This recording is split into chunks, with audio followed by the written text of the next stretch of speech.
ಕಳೆದ 3-4 ದಿನಗಳಿಂದ ಸುರಿಯುತ್ತಿರುವ ವರುಣದ ವರ್ಷಧಾರೆ ಭಾನುವಾರ ರಾತ್ರಿಯಿಂದ ತೀವ್ರತೆ ಪಡೆದುಕೊಂಡಿದ್ದು, ಕುಂದಾಪುರದಲ್ಲಿ ಭಾರೀ ಪ್ರಮಾಣದಲ್ಲಿ ಸುರಿಯುತ್ತಿರುವ ಮಳೆರಾಯ ತನ್ನ ರೌದ್ರಾವತಾರವನ್ನ ಮುಂದುವರೆಸಿದ್ದಾರೆ.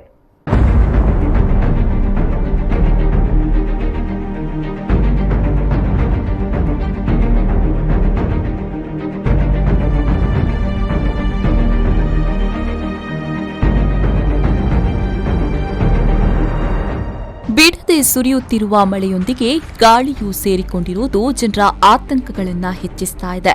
ತಾಲೂಕಿನಲ್ಲಿ ಹರಿಯುತ್ತಿರುವ ನದಿಗಳ ನೀರಿನ ಮಟ್ಟ ದಿನದಿಂದ ದಿನಕ್ಕೆ ಹೆಚ್ಚಾಗ್ತಾ ಇದ್ದು, ಗಾಳಿಯ ಒತ್ತಡವು ಹೆಚ್ಚಾಗ್ತಾ ಇರೋದ್ರಿಂದ ನದಿ ತೀರ ಪ್ರದೇಶದ ಜನರಲ್ಲಿ ನೆರೆಯ ಆತಂಕ ಹೆಚ್ಚಾಗ್ತಾ ಇದೆ. 2 ದಿನಗಳಿಂದ ವಿಶ್ರಾಂತಿ ಇಲ್ಲದೆ ಸುರಿಯುತ್ತಿರುವ ಮಳೆಯಿಂದಾಗಿ ನದಿ ತೀರ ಪ್ರದೇಶಕ್ಕೆ ಹೊಂದಿಕೊಂಡಿರುವ ತಗ್ಗು ಪ್ರದೇಶಗಳಲ್ಲಿ ಭತ್ತದ ಗದ್ದೆಗಳಲ್ಲಿ ಹಾಗೂ ಕೃಷಿ ತೋಟಗಳಲ್ಲಿ ನೀರು ನುಗ್ಗಿ ಅವಾಂತರಗಳನ್ನು ಸೃಷ್ಟಿಸ್ತಾ ಇದೆ. ರಸ್ತೆಯ ಮೇಲೆ ನೀರುಗಳು ನಿಂತು ವಾಹನ ಸವಾರರಿಗೆ ಹಾಗೂ ಪಾದಾಚಾರಿಗಳಿಗೆ ತೊಡಕನ್ನು ಉಂಟು ಮಾಡ್ತಾ ಇದೆ.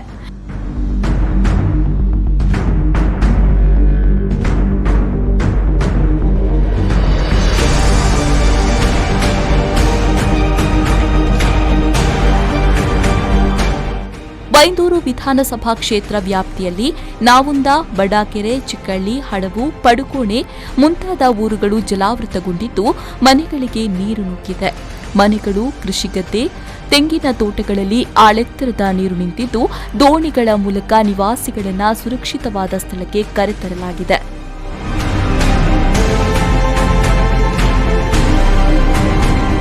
ನಾವುಂದ ಬಡಾಕೆರೆಗೆ ಸಂಪರ್ಕ ಕಲ್ಪಿಸುವ ರಸ್ತೆ ಜಲಾವೃತಗೊಂಡಿದ್ದು, ವಾಹನಗಳ ಸಂಚಾರವನ್ನು ತಾತ್ಕಾಲಿಕವಾಗಿ ಮೊಟಕುಗೊಳಿಸಲಾಗಿದೆ. ಹಡವು ಗ್ರಾಮ ಸಂಪೂರ್ಣವಾಗಿ ಜಲಾವೃತವಾಗಿದ್ದು, ಸ್ಥಳೀಯರು ಸಂಪರ್ಕ ಕಳೆದುಕೊಂಡಿದ್ದಾರೆ.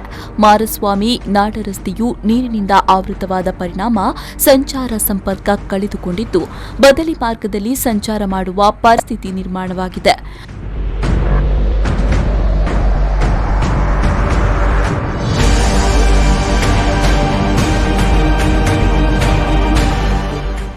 ಕುಂದಾಪುರ ಹಾಗೂ ಬೈಂದೂರು ತಾಲೂಕಿನ ಹೆಚ್ಚಿನ ತಗ್ಗು ಪ್ರದೇಶ ಸಂಪೂರ್ಣವಾಗಿ ಜಲಾವೃತಗೊಂಡಿದ್ದು, ವಿಶಾಲ ಬಯಲು ಪ್ರದೇಶದಲ್ಲಿ ಕಣ್ಣು ಹಾಯಿಸಿದಷ್ಟು ದೂರ ನೀರು ಬಿಟ್ಟರೆ ಮತ್ತೇನೂ ಕಾಣಿಸುವುದಿಲ್ಲ.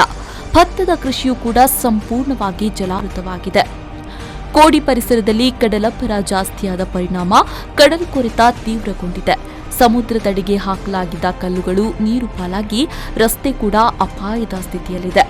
ಸೌಪರ್ಣಿಕಾ ನದಿ ತೀರದ ಸಾಲ್ಬುಡ, ನಾವುಂದ ಕೆಳಬದಿ, ಬಡಾಕೆರೆ, ಅರೆಹೊಳೆ, ಚಿಕ್ಕಳ್ಳಿ, ಕಡಿಕೆನಾಡ, ಸೇನಾಪುರ, ಪಡುಕೋಣೆ, ಕನ್ನಡಕುದ್ರು, ಯಳೂರು, ತೊಪ್ಲು, ಬಟ್ಟೆಕುದ್ರು ಪ್ರದೇಶದಲ್ಲಿ ಕೃಷಿ ಭೂಮಿಗೆ ನೀರು ನುಗ್ಗಿದ್ದು, ಚಿಕ್ಕಳ್ಳಿಯಲ್ಲಿ ಮನೆಯಂಗಳಕ್ಕೆ ನೀರು ಬಂದಿದೆ. ಶ್ರೀಕಾಂತ್ ಹೆಮ್ಮಾಡಿ, ವಿ4 ನ್ಯೂಸ್ 24/7 ಕುಂದಾಪುರ.